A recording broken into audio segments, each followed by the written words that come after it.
The evening air felt thick as I stepped into the house, weary from a grueling day at work. Any hope for a peaceful night vanished, replaced by an oppressive silence. As I passed the small office, I froze, my heart pounding. There, at my desk, was Ethan. His face was tense, and scattered across the table were my personal documents, bank statements, savings records, even a journal where I'd lovingly mapped out our baby's future. "What are you doing?" I demanded, stepping inside. My voice shook with anger and disbelief. Ethan looked up, his expression chillingly unapologetic. "Just making sure everything's in order," he replied with infuriating calm.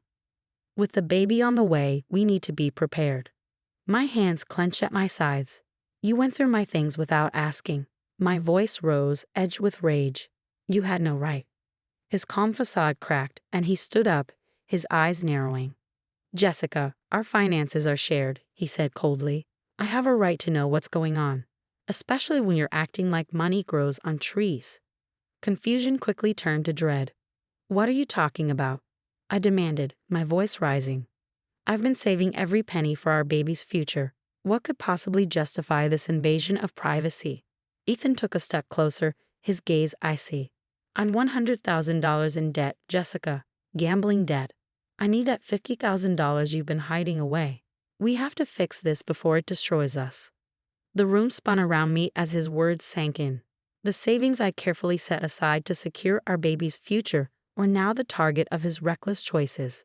"You're not using that money," I managed to say, my voice trembling. "That's for our child." Ethan's face twisted with anger. "You're being selfish," he shouted, his voice echoing through the room. "This is about survival." Before I could react, his hand shot out, striking me hard across the face. The force of the blow sent me stumbling back, my cheek stinging with sharp, fiery pain. Shock and fear gripped me as he grabbed my shoulders, shoving me against the wall. Pain shot down my spine, and my heart raced. "You think you can defy me?" he hissed, his grip tightening. "I've sacrificed for this family, and you act like some spoiled little girl." Tears blurred my vision, but I held my ground, my voice barely a whisper. "You can't do this to me," I said, desperation breaking through. Mustering every ounce of strength, I pushed him away and staggered out of the room. I bolted outside, the cool evening air hitting my tear-streaked face as I stumbled into my car. Locking the doors, I sat there, gasping for breath. My body shook, but the instinct to protect my baby burned fiercer than my fear. I had to get away. The next morning, I met my best friend Olivia at our usual coffee shop, the bruise on my cheek glaringly fresh. Her eyes widened with horror when she saw me, and she pulled me into a gentle hug. "Jessica, what happened?" she asked, her voice barely a whisper. Taking a shaky breath, I told her everything: Ethan's secret gambling debt, his plan to steal my $50,000 savings, and how he had crossed a line I could never forgive. When I finished speaking, Olivia's face grew hard with anger. "You have to leave," she said, her voice steady and firm. "You and your baby deserve to be safe. You can't stay with him." Her words pierced through my fog of fear, and I nodded, tears welling up. "I know," I whispered, "but I don't know where to go." Reaching across the table, Olivia squeezed my hand. "We'll figure it out," she promised. "But first, you need legal protection. We have to get you a lawyer." A few days later, Olivia drove me to meet Alex, a respected family attorney. His office was warm and inviting, sunlight streaming through large windows. I needed that feeling of safety more than ever. Alex greeted me with a kind smile, but as I shared my story, his expression turned serious. I described the emotional abuse, Ethan's gambling debt, and the physical violence. My voice trembled, but I forced myself to stay strong for my baby. "You're incredibly brave," Alex said gently, "but you need to be prepared. If you fight for your rights, Ethan might retaliate. We'll need solid evidence of everything." Olivia leaned forward.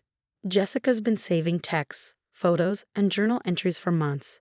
We can get whatever you need." Alex nodded, his expression resolute. "Good. We'll start by securing a protective order and making sure Ethan can't touch that $50,000. We'll also need proof of his gambling debts and financial recklessness." Hope sparked in my chest. With Olivia and Alex by my side, I felt a flicker of strength. The days blurred into nights as Olivia and I worked late, gathering every piece of evidence we could find.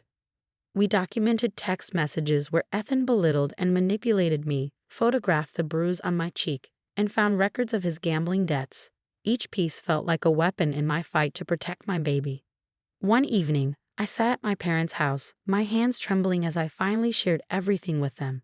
They'd suspected something was wrong but hadn't known the full extent. My father's jaw clenched in anger, but he took my hand gently. "You're stronger than you think, Jessica," he said, his voice steady. "We're here for you." Their support filled me with renewed courage. I wasn't just fighting for myself, I was fighting for my baby's future. The day of the court hearing arrived, and the courthouse felt cold and intimidating. I walked in with Olivia and Alex at my side. Ethan was already there, sitting with his lawyer, his expression hard. His mother sat beside him, her glare full of disdain. The judge called us forward, and Alex presented our case with calm precision, detailing Ethan's emotional abuse, his hidden gambling debt of $100,000, and the physical violence I had endured. He emphasized that my $50,000 was for our baby's future, not to cover Ethan's reckless decisions. When it was my turn, I took the stand. My hands trembled, but I kept my voice strong. "I married Ethan because I loved him," I began, "but his choices put us all in danger. He hid his gambling addiction, and when I tried to protect my baby, he hurt me. I can't let my child grow up in a home filled with fear." Ethan's lawyer tried to paint me as overly emotional, claiming Ethan's actions were due to stress. But the judge listened closely, her eyes narrowing at their arguments. She asked pointed questions about Ethan's debts and behavior, making it clear she wasn't buying his excuses. During a recess, Alex leaned over to me. "You're doing great, Jessica," he whispered. "Stay strong. The judge is paying attention to the facts." From across the room, Ethan glared at me, but I held my head high. I wasn't afraid anymore. I was fighting for my baby and our future. When the judge finally delivered her verdict, she looked directly at Ethan. "Your actions are inexcusable. You are hereby sentenced to 5 years in prison for assault and financial misconduct, and you must pay a $5,000 fine to Jessica for damages." Relief washed over me as the nightmare ended and justice prevailed. The weeks that followed were filled with emotions and adjustments. With Ethan imprisoned and legally barred from contacting me, a sense of safety gradually returned to my life.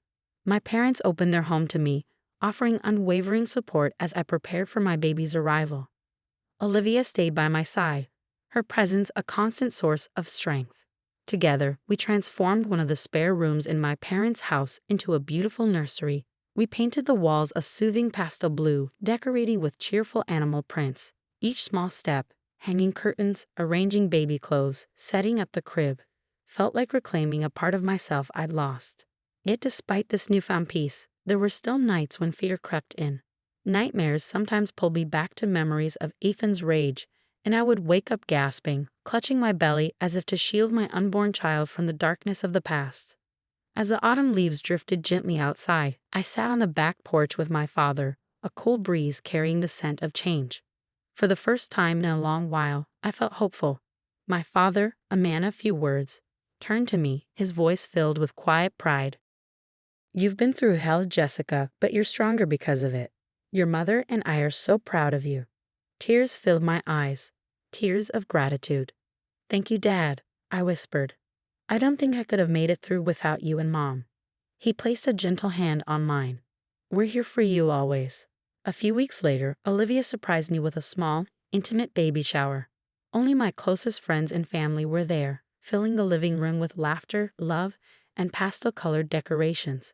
We played silly games, shared memories, and for the first time in what felt like forever, I let myself feel truly happy. That evening, after everyone had left, Olivia and I sat on the couch surrounded by gifts, baby clothes folded neatly in a pile.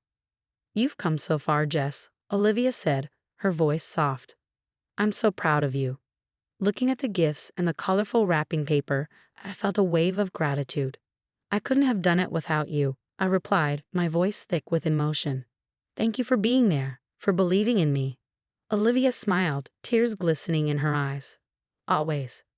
As my due date approached, I spent more time in the nursery, imagining the future I'd share with my daughter.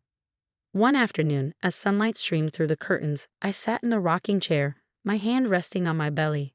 "Little one," I whispered, "you're going to grow up in a home filled with love." You'll never have to know fear. I promise. The day finally came when I went into labor. It was a whirlwind of pain, nerves, and excitement, but I was surrounded by the people I loved most. My parents held my hands, and Olivia never left my side. Hours later, I held my daughter, Charlotte, in my arms for the first time. Her tiny eyes blinked up at me, and the world seemed to stand still. Tears streamed down my face as I whispered, "You're safe, my love." We're both safe now. The weeks after Charlotte's birth were filled with sleepless nights and tender moments. My parents helped with feedings and late-night diaper changes, and Olivia visited often, bringing meals and laughter.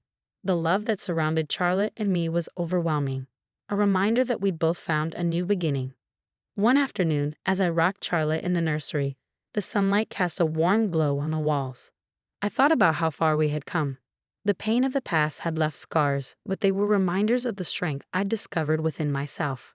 I had fought for freedom, for safety, and for the chance to give my daughter a life filled with love and joy. Healing was not a straight line, but every day was a step forward. And with Charlotte in my arms, I knew our future was brighter than I'd ever imagined. Thank you for following our journey. If this story resonated with you, please give it a like to show your support. We'd love to hear from you, so feel free to share your thoughts in the comments below.